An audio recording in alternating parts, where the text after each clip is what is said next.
সেটা তুই কি করে জানলি? আমি জানি না, আমার যা মনে হলো আমি বললাম, ব্যাস। দাঁড়া তুই, ডক্টরকে আজ আমি বাড়ি আসতে বলেছি।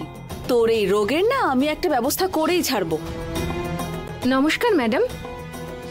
ডক্টর আসুন প্লিজ। কমলা মা, ডক্টরের জন্য একটু খাবার চাই। ঠিক আছে দিদি। আরে এসবের কোনো দরকার নেই, আপনি আর্জেন্টলি ডাকলেন মেয়ের ব্যাপারে কথা বলবেন বলে। কি ব্যাপার ম্যাডাম? হ্যাঁ ডক্টর, ওই যে ও হলো দুর্গা, আমার মেয়ে, ক্লাস 5-এ পড়ছে এখন।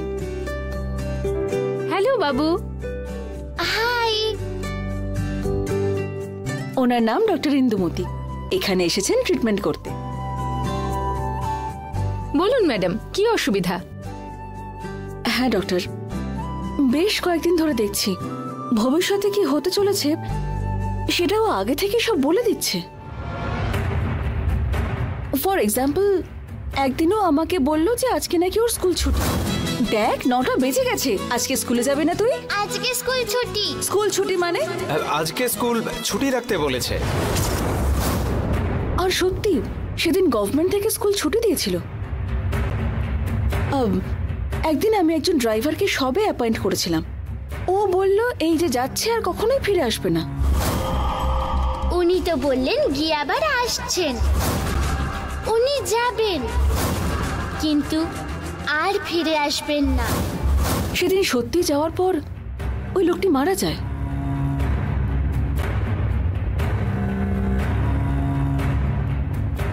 এইরকম ভাবেই একটার পর একটা কোইন্সিডেন্স ঘটেই যাচ্ছে ডক্টর।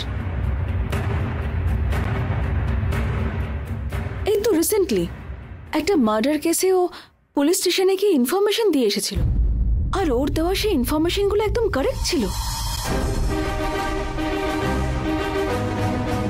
এইসব দেখতে দেখতে আমার সত্যি ভীষণ ভয় করছে ডক্টর। এইসব কিভাবে হচ্ছে, কেন হচ্ছে, আমি কিছুই বুঝতে পারছি না।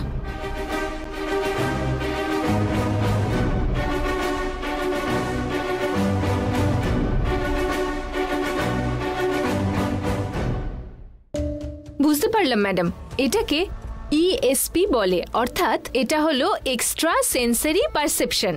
এই ধরনের লোকেরা ভবিষ্যতে কি ঘটবে বলে দিতে পারে,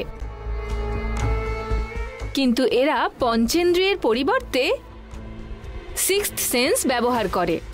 সেই জন্যেই এরা কিছু না দেখেই বলতে পারে, না শুনে না ছুঁয়েই বলতে পারে, কিছু বিষয়ে আগে থেকেই বলে দেয়। এটা পরবর্তী কোনো ঘটনার বিষয় হতে পারে, অথবা কোনো ব্যক্তির বিষয়ে কোনো ইনফরমেশনও হতে পারে।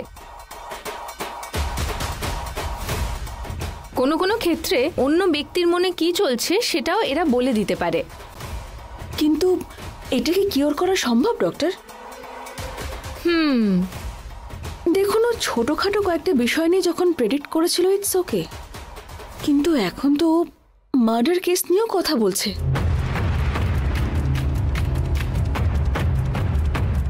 এইসব দেখে কিন্তু আমার সত্যি ভীষণ ভয় করছে।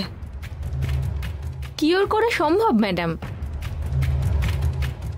এক্ষেত্রে কয়েকটা ব্রেন এক্সারসাইজ আছে, সেসব করালে ঠিক হয়ে যাবে।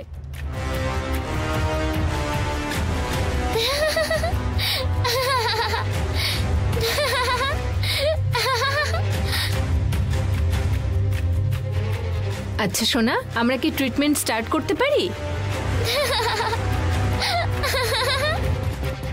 দুর্গা, হাসছিস কেন এইভাবে? ব্যাপারটা কি? না, উনি ওনার মেয়ের বিয়েতে আজ ওখানে না গিয়ে আমাকে ট্রিটমেন্ট দেবে বলে এখানে এসেছেন।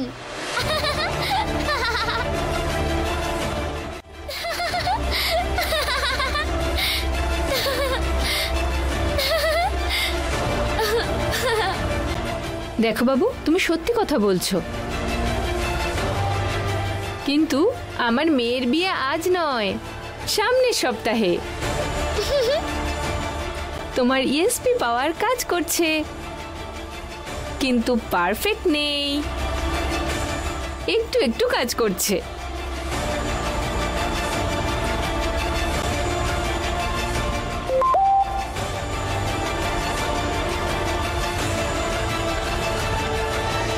ও 100 বছর বাঁচবে, আমার মেয়ের মেসেজ।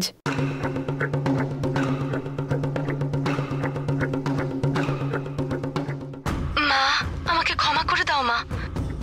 অনেক টাকা খরচ করে তোমরা আমার বিয়ের ব্যবস্থা করছো, যাতে আমি খুশি থাকতে পারি, সুখে শান্তিতে থাকতে পারি। লক্ষ লক্ষ টাকা খরচ করছো তোমরা আমার বিয়ের জন্য, কিন্তু এই বিয়ে করে আমি কোনোদিনও সুখী হতে পারবো না মা।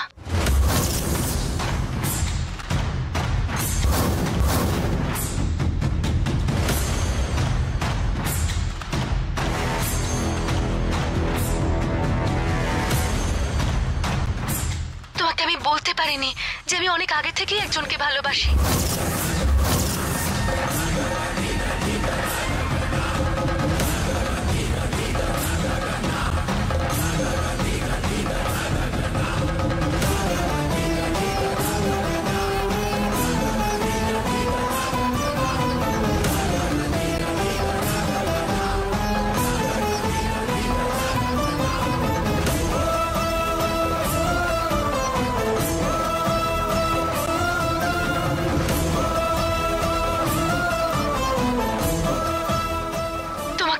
সাহস পাইনি মা, সেই জন্য বলতেই পারিনি। আমি আমার প্রেমিকের সাথে বিয়ে করে নিয়েছি মা। এই 2 মিনিট আগে আমি আমার গলায় মঙ্গলসূত্র পরেছি।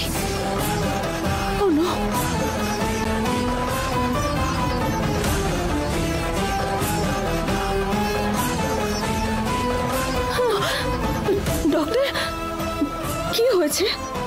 আরে আমার মান সম্মান সমস্ত ডুবিয়ে দিল আমার মেয়ে। সমস্ত ইনভিটেশন কার্ড প্রিন্ট হয়ে গেছে, অনেক আত্মীয়কে দেওয়াও হয়ে গেছে। আমি এভাবে সবাইকে কি করে মুখ দেখাবো? বরপক্ষের লোকেদের কি উত্তর দেব? ডক্টর, নিজেকে একটু সামলান প্লিজ। আরে ম্যাডাম, আই এম সরি, আমাকে এক্ষুনি যেতে হবে প্লিজ।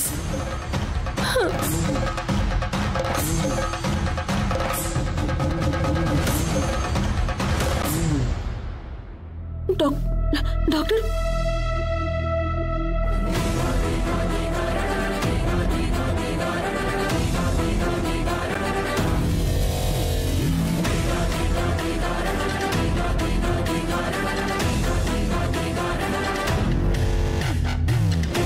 দুর্গা, কি এইসব?